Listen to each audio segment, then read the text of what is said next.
అనంతపురం నగరంలో ఉన్న Narayana girls campus లో గత 4 రోజుల నుంచి కనీసం తాగడానికి మంచినీరు లేక విద్యార్థులు తీవ్ర ఇబ్బందులు ఎదుర్కొంటున్నారు.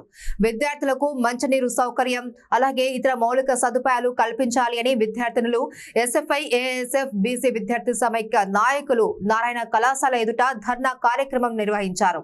ఈ సందర్భంగా జిల్లా ప్రధాన కార్యదర్శి ఓతురు పరమేష్, ఏఐఎస్ఎఫ్ జిల్లా అధ్యక్షులు రమణయ్య, ఎస్ఎఫ్ఐ జిల్లా బీసీ విద్యార్థి సమైక్య రాష్ట్ర కార్యదర్శి సురేష్, ఎస్ఎఫ్ఐ జిల్లా అధ్యక్షుడు సిద్ధు మాట్లాడుతూ నారాయణ విద్యా సంస్థలు ఇష్టం వచ్చినట్లు విద్యార్థుల తల్లిదండ్రుల నుంచి లక్షల రూపాయలకు ఫీజుల రూపంలో వసూలు చేసుకుని కళాశాలలో కనీసం మౌలిక వసతులు కల్పించడంలో నారాయణ విద్యా సంస్థల యాజమాన్యం తీవ్రంగా విఫలమైందని మండిపడ్డారు.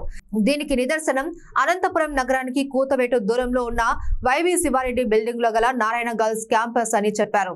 కళాశాలకు అనుమతికి మించి విద్యార్థినులు 2200 మంది కళాశాలలో చేర్చుకొని ఒక్కొక్క విద్యార్థి నుంచి ₹1,00,000 పైబడి డబ్బులు వసూలు చేసుకుని విద్యార్థులకు అవసరమైనటువంటి మౌలిక వసతులు కల్పించడంలో తీవ్రంగా లోపం ఏర్పడింది అని వారు మండిపడ్డారు.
ఈ పక్క నుంచి రాలే కదా సరిగ్గా